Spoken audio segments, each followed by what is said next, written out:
It's important to clarify that hemp and marijuana are not the same. Even though they come from the same plant species, marijuana is a recreational drug with a high THC percentage, while hemp is an agricultural crop and has less than 1% of THC.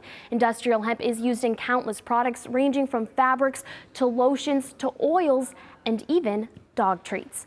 And the hemp industry has grown dramatically. According to BDS Analytics, a company that keeps track of data on the hemp industry, it's projected that hemp-derived CBD products generated around $1.9 billion in 2018, and it's predicted to grow to $20 billion by 2024 in the U.S. Late last month, and for the first time, the United States Department of Agriculture is implementing interim regulations on hemp production for tribal lands and states. We went to Shiprock, New Mexico to see how this industry is already impacting the tribal community. In the heart of the Navajo Nation, not far from the Four Corners, millions of hemp plants are growing, many of them ready to be harvested. It's the first time this kind of plant is being grown on such a massive scale on the Navajo Nation. It's happening right now in Shiprock, New Mexico, all under the watchful eye of Dene Benally. He says hemp will help in providing the Navajo community with a natural alternative in health and wellness products. Doing this project, I really got to know what our people are really made of. You know, what type of skill set, what kind of issues we're dealing with. Alcoholism, methamphetamines, opiates abuse, and I've got to experience and seen through a lot of the workers we've had on our farms. For Harlan Joe, who's dealt with substance abuse, he says he's found a second chance at life on the farm where he manages workers harvesting. I used to be an alcoholic too. Used to be on the streets, drink around Shiprock. And when Dene told me to take over, changed my life, you know. This hemp will eventually become the main ingredient in Navajo Gold, the CBD company Benally started in early October. Hemp plants like these are turned into lotions, oils, and even edible gummy bears. It doesn't have to be smokable. Navajo Gold employee Anthony Lee calls himself a plant health advocate and says the Navajo Nation is an ideal place for the production of this crop. Making hemp accessible for this community has a lot of benefits. We have land and we have water. For instance, we only use about 20% of the farmlands located along the San Juan River. According to Benally, there's about 300 plus acres here. That's about 6,000 to 8,000 plants that he hopes to turn into products for his wellness center. And those 6,000 to 8,000 plants are just per 1 acre of land, meaning that Benally and his farmers are growing anywhere from 1.8 million to 2.4 million plants on tribal land.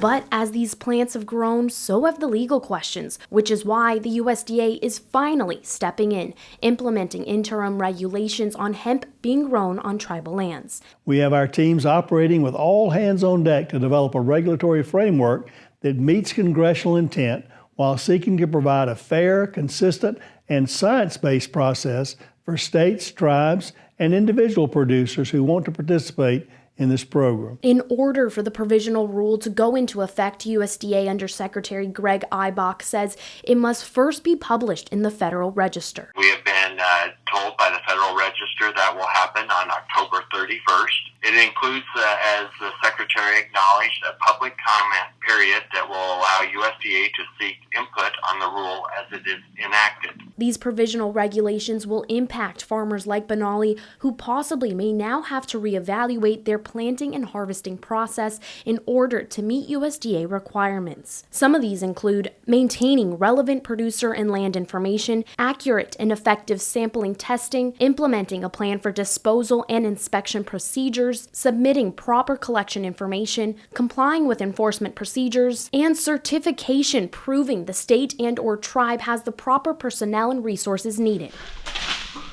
Up until now, Benally and Navajo leadership have not seen eye to eye on all aspects of hemp harvesting on the nation. Navajo President Jonathan Nez says any company intending to produce hemp on tribal land not only will now have to follow the new USDA regulations, it also needs approval by the Navajo Nation. In recent years, under the Farm Bill, the federal government delegated that to Indian tribes throughout the country. And Indian tribes, once they get the regulations the policies develop, then they can in turn proceed in that type of endeavor. Benally, however, says it's not up to the Navajo Nation to decide who can grow hemp and who can't. We have a treaty of 1868, and that treaty identified and indicated, and when they provided properties to the Navajo person, it was to the Navajo Indian, the Native American Indian.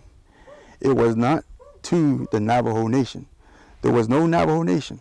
That's where it's gotten so confusing over the years. Benally says his company is providing job opportunities for nearly 100 employees in a community dealing with high unemployment. One of those is Delbert Etzity, cutting off the leaves, just getting the buds. Who's been working with the company for 7 months. We proved them wrong. We're actually standing here and doing this right here just because we believed in something that couldn't be done. As a leader of the Navajo, for the farmers, I'm not going to be in a position where we're going to start arguing with each other. We have to work together. That's all I realized, to get this going and take it to the next level.